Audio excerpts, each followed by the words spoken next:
सबसे पहले पढ़िए एक वचन तीमुथियुस का 5वां वचन और 5वां अध्याय वचन 4। अपने परिवार के प्रति दया का व्यवहार दिखाइए। अपने परिवार के प्रति दया का व्यवहार दिखाइए।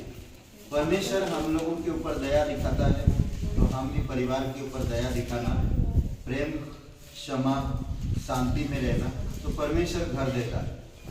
परमेश्वर घर देता है। तो परिवार, अगर हम परिवार को नहीं समझ पा रहे हैं तो परमेश्वर भी मुश्किल होता है। ओके, पढ़िए कोई एक जन।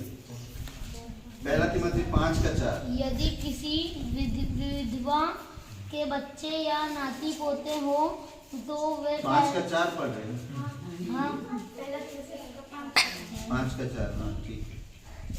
तो वे पहले अपने ही घराने के साथ भक्ति का बर्ताव करना और अपने माता पिता आदि को उनका हक देना सीखें, क्योंकि यह परमेश्वर को भाता है। ओके, सुसंगत भी बोलते हैं।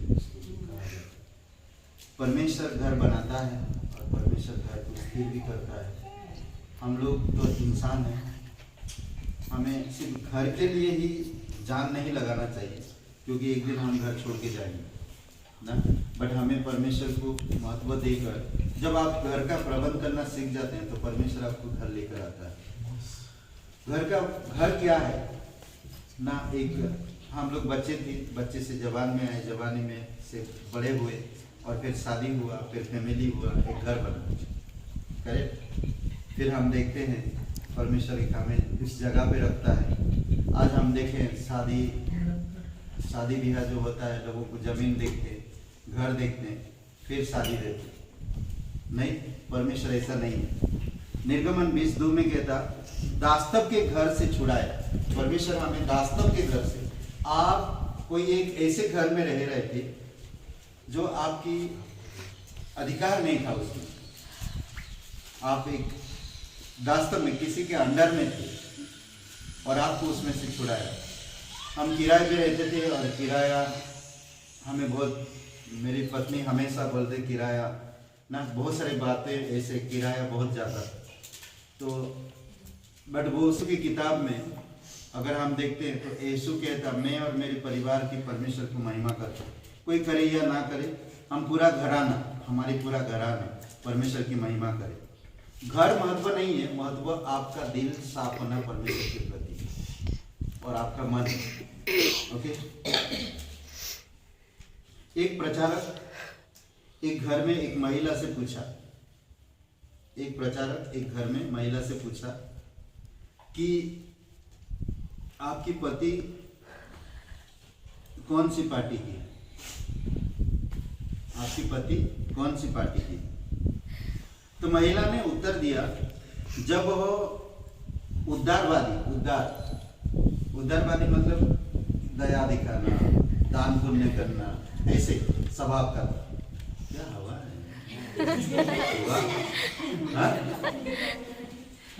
मस्त हवा है। अमित भाई इधर बैठो। इधर आइए भैया। आ रही है। इधर आइए। उदारवादी पार्टी की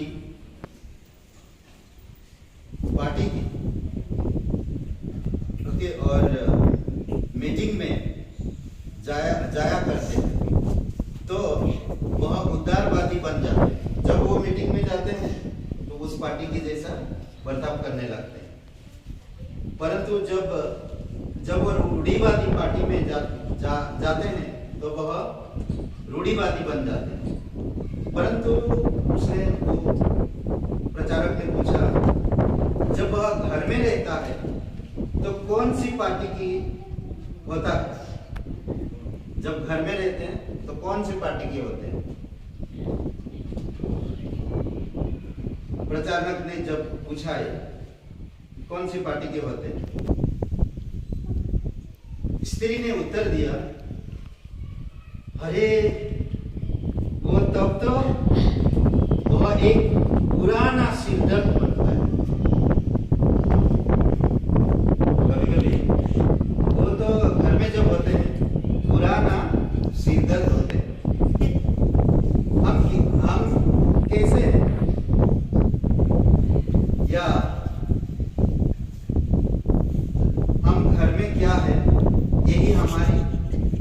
जांच है ना। हम घर में क्या है, यही हमारी जांच है कि सब जगह हम कैसे हैं। घर में कैसे हो, सब जगह कैसे हो। मैं दुनिया में अच्छा नाम है पर घर में बदनाम कैसा है, अच्छा नहीं है, ये घर सही नहीं होगा ना। तो अभी सोचिए कि अगर घर में मैं उदारवादी हूं, उदारता से सब काम कर रहा हूं, समझ रहे। उदारता मतलब दया दिल, दरिया दिल ऐसा है।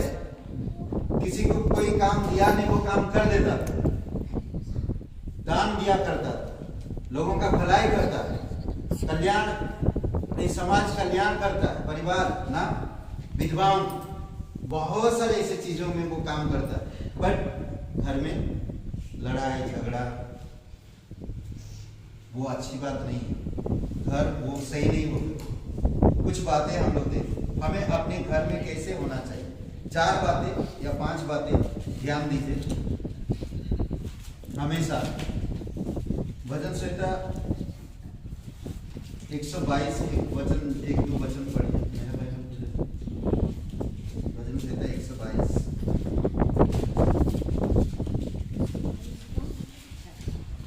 1 2 3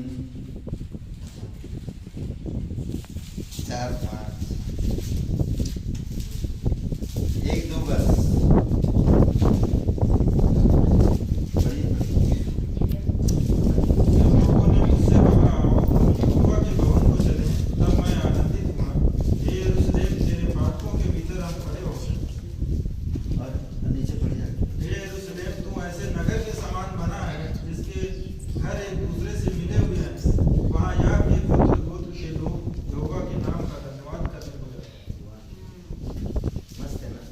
इस्राएल के लिए साक्षी है।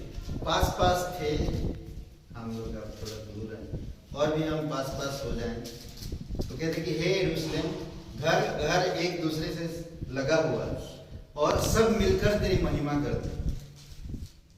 आओ हम यहोवा के घर भवन की ओर चले, उसकी महिमा करने के लिए। हमें परमेश्वर के भवन की ओर आना। ये भवन हमारी कृपा दृष्टि परमेश्वर का हमारे जीवन में, ये हमारी इच्छा थी नहीं। हम तो मिशन का काम करने आए पर घर के लिए नहीं आए थे, और परमेश्वर ने शायद दिया, हमें नहीं मालूम। और बहुत सारे लोगों से सुना हम लोग बहुत सारी बातें, बच्चे बड़े हो गए, शादी लायक हो गए, घर हो जाना चाहिए, कई सारी बातें सुना। मैंने कहा जब परमेश्वर होगा वो हो जाएगा, उसकी हम चिंता नहीं करते। और वाकई में परमेश्वर जब चाहा तो वो हो गया। 4 बातें हम लोग देखते हैं जब घर देता परमेश्वर। गवाह, आपका घर ना, जब हम वो उस घर में होना चाहिए, उस घर में गवाही होनी चाहिए और उस घर के द्वारा दूसरों को प्रेरणा मिलनी चाहिए। जब वो दुष्टात्माग्रस्त व्यक्ति ने यीशु से कहा कि यीशु मैं आपके साथ आना चाहता हूँ, तो उसने क्या कहा, जा तेरे घर में पहले, सबसे पहले तेरे घर जा और वहाँ पर तू सबको बता कि परमेश्वर ने तेरे लिए क्या काम किया। सबसे पहले परमेश्वर हमारे घर को बचाना चाहता है, हमारे घर को बनाना चाहता है, हमारे घर में शांति लाना चाहता है। तो वो दुष्टात्माग्रस्त व्यक्ति बहुत सालों से घर के बाहर था, और जब परमेश्वर की अनुग्रह उस पर हुआ और वो ठीक हो गया, तो वो यीशु के पीछे चलना चाहता था। परंतु यीशु ने उसे कहा पहले सबसे पहले तो अपना घर जा और अपनी गवाही बता कि परमेश्वर तेरे जीवन में कितना काम किया। करेक्ट पढ़िए 5:4, 5:19 सर, मरकुस 5:19, 5:19।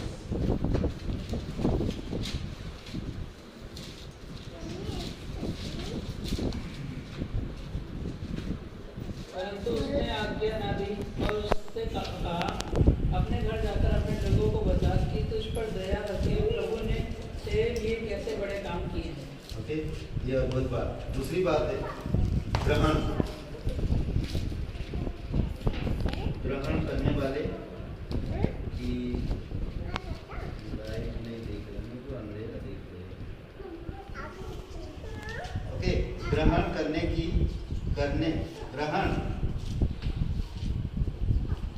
करने वाले की मसीह की पहुनाई करे। ग्रहण करने वाले की मसीह की पहुनाई करे, जैसा आपने जगह से कहा। यीशु मसीह ने जगह से क्या कहा? पहुनाई करे। आपके घर के द्वारा दूसरों को पहनाई करो ना, घर में बुलाओ, मसीह लोगों की ड्रेसिंग करो, चाय पियो, संगति करो। ये घर इसीलिए ना, हमें संगति करना चाहिए। घर में एक दिन कलीसिया के लोगों को बुलाना चाहिए, बुला के चाय पानी के साथ हमें उनका पहुनाई करना चाहिए। हमारे पास देखिए, हम कितना, हमारी अविश्वासी लोग आते हैं, उनके साथ हम कितना खर्च कर देते हैं, कितना कुछ चला जाता है। जो विश्वासी भाई आपके साथ अनंत में रहेंगे, उनको एक दिन संगति करना चाहिए। उनकी पहुनाई मतलब क्या बोलते हैं, मेहमान नवाजी करना चाहिए, बुला के ना। अगली बार बुलाइएगा। नहीं, सही बात, मुझे मत बुलाइए, कलीसिया के लोगों को बुलाइए। और बुलाकर क्या करना? परमेश्वर की कार्य ना, परमेश्वर की वचन का आज्ञा मानना, समझ रहे? और जैसे यीशु मसीह ने क्या कहा, जगह से, आज मैं तेरे घर में भोजन करूँगा। जगह झट से नीचे उतरा, मैं आज तेरे घर में हूँ। तो घर में क्या हुआ? जगह का घर में जब यीशु गया तो क्या हुआ? बुरी चीज बेईमानी चीज बाहर, असली चीज रहेगी। जगह कैसे कमा रहा था? बेईमान से ब्याज लेगा। वो क्या किया? जो गलत कमाए वो 4 गुना बाहर कर दे दिया। तो जब हमारे घर में प्रभु आता है, संगति होता है, पवित्र लोग आते हैं, वो घर में बुरी चीजें बाहर कर रहे हैं, समझ रहे हैं? ये है लूका का 19:5 पढ़िए। आज मैं तेरे घर में जाऊंगा, खाना खाऊंगा। घर सब लूका में दिया गया, देखिए 19:5, लूका 19:5। और कोई और एकदम निकाल के रखिए, 1 कोरिन्थियों 11:34। मैं परिवार में आया। जब यीशु उस जगह पहुंचा तो ऊपर दृष्टि करके उसने कहा, हे जगह झट उतरना, क्योंकि आज मुझे तेरे घर में रहना अवश्य है। ओके, 1 कोरिन्थियों 11:34। यदि कोई भूखा हो तो अपने घर में खा ले, जिससे तुम्हारा इकट्ठा होना दंड का कारण ना हो। शेष बातों को मैं आकर ठीक करूँगा। ओके, आज बहुत सारे लोग इधर उधर खाते पीते हैं। अगर आप खाना है तो घर में ही खा लो, भूखा मत रहो, घर में खा लो, ताकि इधर उधर आपको भूख लगे, लालच ना हो, फिर ना मांगे आप ना, घर में खा ले। तो घर में हमें भोजन खाना चाहिए, परिवार में, परिवार के साथ। ओके, तीसरी बात, सुसंगत। 1 तीमुथियुस 5:4 में पहले जो पढ़ चुके वचन, पहले हमें अपने घर के लोगों पर दया दिखानी चाहिए, माफ करनी चाहिए, प्रेम करनी चाहिए, तभी हम सुसंगत कर पाए। अगर घर ही के लोगों के साथ आंखें दिखा रहे, लड़ रहे हैं, झगड़ रहे हैं, कोई पहुनाई नहीं कर पा रहे, आदर नहीं कर पा रहे, मान नहीं कर पा रहे, सम्मान नहीं कर पा रहे, तो फिर हम दूसरे का घर या हमारे घर कैसे संभले? नहीं संभले, हमारा घर भी बिगड़ेगा। इसीलिए बहुत जरूरी है हमें समझना। पढ़िए, ऑलरेडी पढ़े थे ना, 1 तीमुथियुस 5:4। अभी सोचिए, कोई भी कहता विधवाओं का मदद कर रहा, पर घर में पत्नी से प्यार नहीं, पत्नी को पति से प्यार नहीं, बच्चे से प्यार नहीं, तो वो घर नहीं, चाहे वो कितना भी अच्छा काम करे। पढ़िए। और यदि किसी विधवा के लड़के बाहर या नाती बोलते हो, तो वे पहले अपने ही घराने के साथ भक्ति का बर्ताव करना और अपने माता पिता आदि को उनका हक देना सीखें, क्योंकि यह परमेश्वर को भाता है। एक सब परमेश्वर को भाता है। हम विधवा लोगों के बच्चों को मदद करने के लिए तैयार है ना, विधवाओं के बच्चों को केयर करने के लिए तैयार है, पर घर में माता पिता का बात नहीं मान रहे, आपस में प्रेम नहीं है, ये अच्छी बात नहीं है। ओके, और चौथी बात, विश्वास रखना। विश्वासयोग्य जन ना, जैसे मूसा अपने सारे घराने में विश्वासयोग्य कहा, अपने सारे घराने में विश्वासयोग्य रहा। इब्रानी का 3 अध्याय 2 वचन और 5 वचन, पूरे परिवार के साथ विश्वासयोग्य रहे, हर एक लोगों के साथ विश्वासयोग्य रहे। मूसा अपने परिवार के साथ विश्वासयोग्य रहा। कैसे भी हो आप विश्वासी हो, आपको सहना पड़ेगा बहुत सारी चीजें, आपको सहन करना पड़ेगा, सुनना पड़ेगा, आपको घर को, आपको परिवार को संभालना और अपने सारे घराने में विश्वासयोग्य बने रहना। इब्रानी का 3 अध्याय 2 वचन पढ़िए और 5 वचन। वो अपने नियुक्त करने वाले के लिए विश्वास योग्य था, जैसा मूसा भी परमेश्वर के सारे घर में था। क्यों? मूसा तो परमेश्वर के सारे घर में सेवक के समान विश्वास योग्य रहा कि जिन बातों का वर्णन होने वाला था उनकी गवाही परमेश्वर के घर में रहता था। कोई भी कार्य उन्होंने इस प्रकार की कार्य नहीं किया जिससे परमेश्वर को छोटा होना पड़े या शर्मिंदा होना पड़े।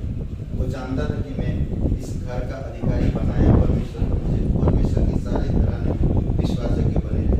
आखिरी में एक प्रेरितों के काम 10:13 में एक उदाहरण है। एक व्यक्ति का नाम है कुरनेलियस। ये प्रार्थना पूर्वक मध्यस्थ, अपने परिवार के प्रति प्रार्थना पूर्वक मध्यस्थ ना, कुरनेलियस की तरह जो उसने परिवार या घर में अपना प्रार्थना करता था, घर में वो प्रार्थना करता था। फिर परमेश्वर ने पतरस को भेजा वहाँ पर और पूरा घर उद्धार में और पूरा घर में परमेश्वर की महिमा। प्रेरितों के काम 10:30। उसे एक आवाज सुनाई दी,